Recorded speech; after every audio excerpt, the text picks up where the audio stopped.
Sanibonani, Dumelang, and welcome to yet another episode of the Enactus Perspective. I am your host, Thembalethu Shange, and we're back with another episode.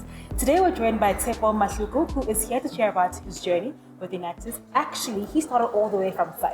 So this is going to be a pretty jam-packed conversation. Can't wait for you to experience it. Tshepo, thank you for joining us. Thank you, James. Thank you for having me here. Absolute pleasure. So when we were speaking earlier, you spoke about how you joined in 2002. That is more than 20 years ago. That is a long span of involvement. Why have you stuck around for that long? I feel like I have just given away my age. Hopefully I don't look it when you look at me. Look, I think I have definitely stuck around because the way that my life and what I do right now has turned out is a result of my involvement, I think, in SIFE. That's what we used to call it back then. My journey into business can be attributed to the sort of initiatives that I was involved in Enactus. I did a computer science degree, so generally you don't even do business subjects at all.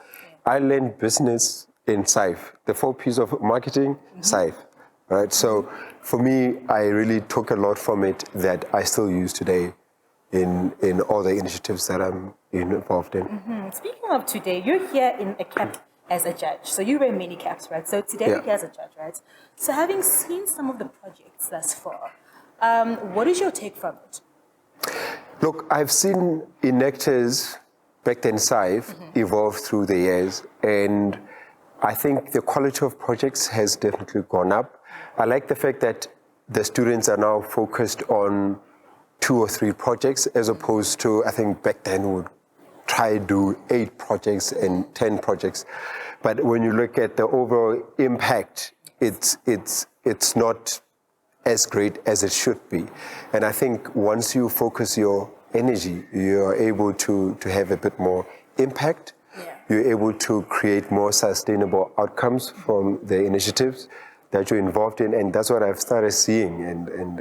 And that really excites me to see Enactus go in that direction. 100%. So you mentioned that you studied computer studies, right? And there was no business module.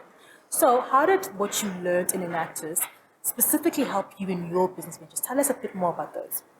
Sure, definitely. You know, like often people think of a business as a profit and loss thing, right? And I think the one key thing that I took away from Enactus is a social entrepreneurship part of it, where you keep a head for business for sure, but the most importantly, a heart for the community that you work with. Because that's generally the foundation of any marketplace. The marketplace really requires people that are going to come in, solve problems, and create value.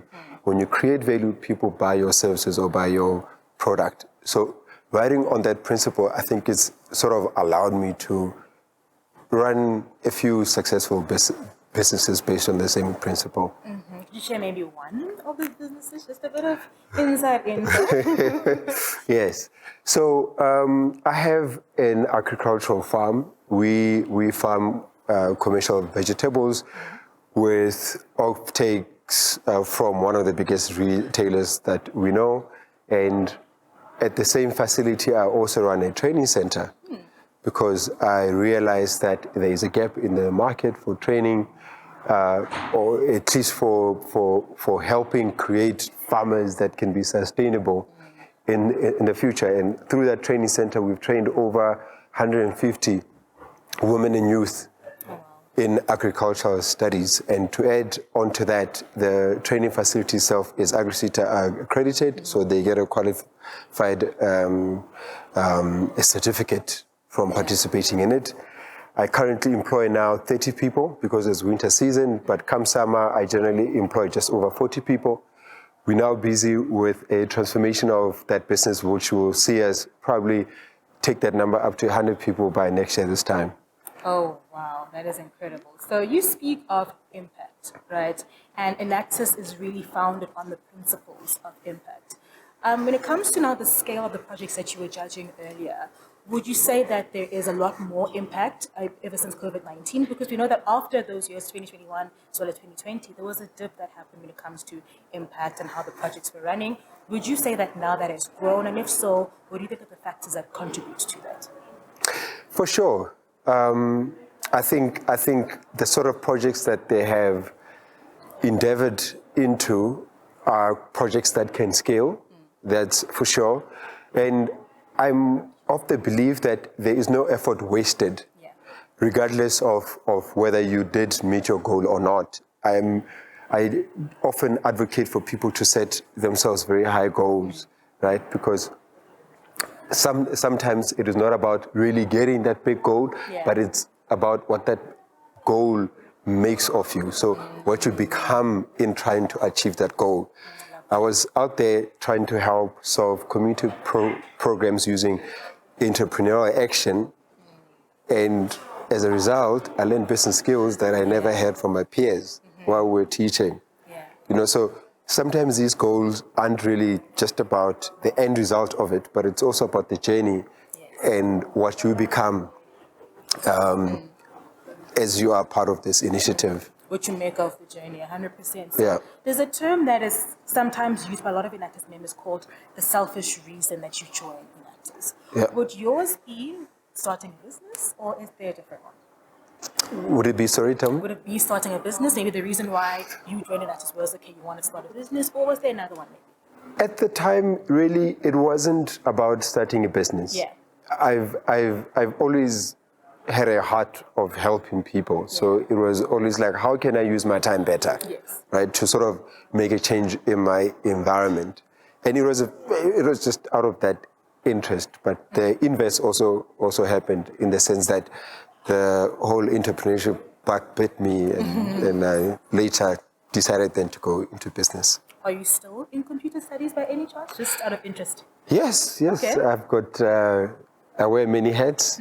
So currently I head up the co-innovation lab for SAP Africa. Oh, nice, Where I work with partner companies to help them build innovative solutions that solve problems around our community that generally would run on our SAP platform. So very similar philosophy to what Enactus does, but in the technology context now. Love it, because innovation is also another one of the pillars of Enactus. So you're definitely still, an embodiment of Enactus. I hope you're still enjoying our interview with Tshepo, but we're about to conclude now.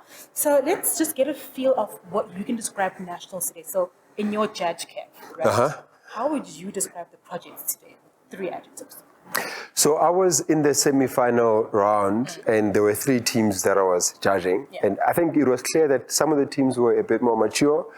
Some of the teams were at the very beginning, I think, of their projects, which I think were very high potential projects.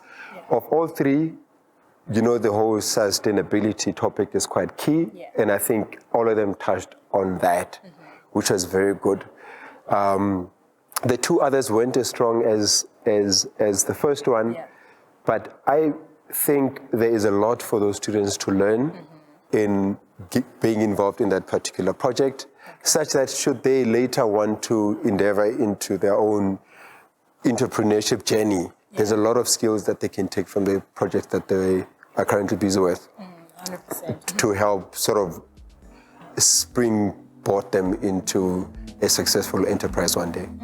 Okay, so sustainability was the theme of the day. I really enjoyed seeing that come across. That is great to hear. Thank you so much, Tshepo, for joining us. It's been an absolute pleasure. Thank you.